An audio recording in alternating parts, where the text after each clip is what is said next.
సరే ఏంటి వక్స్పై BJP war programme? అంటే బీజేపీ వాళ్ళు ఒక ప్రోగ్రామ్ వేసుకున్నారు ఏప్రిల్ 20 నుంచి మే 5వ తేదీ వరకు. అంటే వక్ఫ్ మీద కేవలం ఒక చట్టాన్ని ఆమోదించడం మాత్రమే కాదు, నేను చెప్తూనే ఉన్నాను, బీజేపీ యొక్క మత వ్యూహాల్లో ఇది ఒక కీలకమైన అంశం. దేశం ముందు అంటే మైనారిటీల పట్ల బుజ్జగింపు, ముస్లింలు ఇంకా చెప్పాలంటే ముస్లింల తరఫున వ్యతిరేకంగా కేరళలో కొంతమంది క్రిస్టియన్స్ని కూడా కలుపుకుంది బీజేపీ. సో ఇక్కడ మైనార్టీల మీద బుజ్జగింపు అనే దాన్ని ఎక్స్పోజ్ చేయడానికి వక్ఫ్ బిల్లు గొప్ప అవకాశం అని తీసుకున్నారు. అందుకని వాళ్ళు ఒక పెద్ద టీంను ఏర్పాటు చేసి బోల్డ్ మెటీరియల్ తయారు చేసి ఊరూరా మీటింగులు పెడతారట. టౌన్ హాల్స్లో కానీ ఫంక్షన్ హాల్స్లో కానీ పెట్టి వీటన్నిటిని ఎక్స్పోజ్ చేస్తాం, మేము కేసులు కూడా చాలా పెడతాము అని వాళ్ళు చాలా హడావుడి ఈ విషయంలో వాళ్ళు చేస్తున్నారు. అంతేకాకుండా కోర్టులో కూడా సవాల్ చేశారు. కోర్టులో ఇప్పుడు సుప్రీంకోర్టులో ఈ కేసులు 16వ తారీఖు రాబోతున్నాయి. అనేక రాజకీయ పార్టీలు కూడా సవాల్ చేశాయి. మాయావతి కూడా ఇప్పటివరకు దూరంగా ఉన్న బీఎస్పీ నాయకురాలు మాయావతి అంటే సామాజిక కోణం కూడా మనం చూడొచ్చు. ఆమె కూడా ఈ బిల్లు అమలును ఆపేయండి అని ఆమె కూడా కోరారు. సో ఇవన్నీ ఏం జరుగుతుందో కానీ దేశంలో మటుకు ఒక రిలీజియస్ పోలరైజేషన్, మతపరమైన గీతలు సరిహద్దు రేఖలు గీసే ఒక వాతావరణం కనిపిస్తుంది. నేను చెప్పడానికి ఇంకొక కారణం ఏంటంటే ఏప్రిల్ 16న సుప్రీంకోర్టు మత మార్పిళ్ల మీద కూడా చర్చ చేయబోతుంది. వరుసగా 3 కేసులు ఉన్నాయి సుప్రీంకోర్టు ముందు. ఓకే, మత మార్పిళ్లకు అనుకూలంగా వ్యతిరేకంగా ఈ 3. సో ఆయన అన్నాడు చాలా దేశంలో తీవ్రమైన సమస్య, దీని మీద మేము చేయబోతున్నాము అని. అంటే ఇటు మత మార్పిళ్ళు, వక్ఫ్ ఆస్తులు, ఆలయాలు ఇవన్నీ కలిస్తే ఏమవుతుంది, ఒక విధమైన రిలీజియస్ పోలరైజేషన్ ఈ వేసిన వాళ్ళలో కూడా జమాయితే ఉలేమా ఇవన్నీ కూడా ఉన్నాయన్నమాట.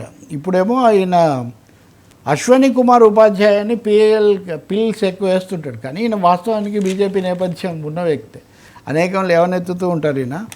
సో ఏమన్నారంటే the court noted that there were అట్లీస్ట్ 5 such pleas before Allahabad High Court, 7 before Madhya Pradesh High Court, 2 each before Gujarat High Court, Jharkhand High Court, 3 before Himachal Pradesh High Court, 1 each before Karnataka and Uttarakhand High Court. ఇన్ని కోర్టుల్లో ఈ మత మార్పిడి చట్టాలకు సంబంధించిన కేసులు ఉన్నాయి. ఈ 2 రకాల కేసులు.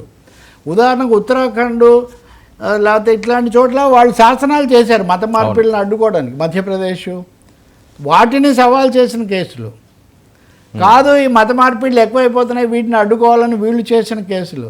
మొత్తం మీద వర్మ ఇవన్నీ బ్రాడ్గా సనాతన, వక్ఫ్ ఈ కేటగిరీలోకి వచ్చే కేసులు, వివాదాలు, రాజకీయ వివాదాలు, వీటన్నిటి మధ్య ఒక తీవ్రమైన న్యాయ పోరాటము, రాజకీయ సమరం కూడా చేయడానికి రాజకీయ పక్షాలు సిద్ధమవుతున్నట్టుగా ఉన్నాయి. ముఖ్యంగా బీజేపీ ఒకవైపు, బీజేపీ ఏతర లేదా బీజేపీ వ్యతిరేక, బీజేపీతో ఉన్న పార్టీలు ఎలాగూ చేయలేవు కానీ బీజేపీ ఏతర పార్టీలు.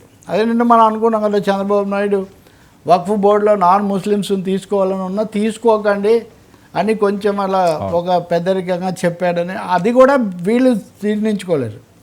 బీజేపీ వాళ్ళు, సంఘ పరివారాలు, మీరు తీసుకోకపోతే మరి మేము చేసి లాభం ఏంటి అని వాళ్ళు చిందులు తొక్కుతున్నారు. సుప్రీంకోర్టు తీసుకునే వైఖరి మీద ఆధారపడి ఉంటుంది. రెండోది, సుప్రీంకోర్టు వేగంగా వెనువెంటనే తీసుకోలేదు సుమోటోగా, ఇది ముఖ్యమైన సంకేతం. వాళ్ళు తక్షణ ప్రాధాన్యత ఉంది దీన్ని మేము చర్చించాలనుకోకుండా డ్యూ కోర్స్లోనే వాళ్ళు తీసుకుంటున్నారు. మరి తీసుకున్న తర్వాత దీన్ని నిలుపుదే చేయాలి మా తీర్పు వరకు అని సుప్రీంకోర్టు చెప్తుందా? చెప్పదా? అవును. ఆ వక్ఫ్ చట్టం ప్రాథమిక రాజ్యాంగ హక్కులను ఉల్లంఘిస్తుందని సుప్రీంకోర్టు భావిస్తే తప్పకుండా చెప్తుంది, లేకపోతే చెప్పదు. సో ఏప్రిల్ 16 ఆ విధంగా కీలకమవుతుంది. ఏప్రిల్ 20 నుంచి బీజేపీ జాతీయ ప్రచారోద్యమం ప్రారంభిస్తుంది కాబట్టి ఈ ఉద్యమంలో హోంమంత్రి దగ్గర నుంచి అందరూ పాల్గొంటారు, సంఘ పరివారం పాల్గొంటుంది. సో ఈ ప్యాషన్స్ పెరిగే అవకాశం ఉంది.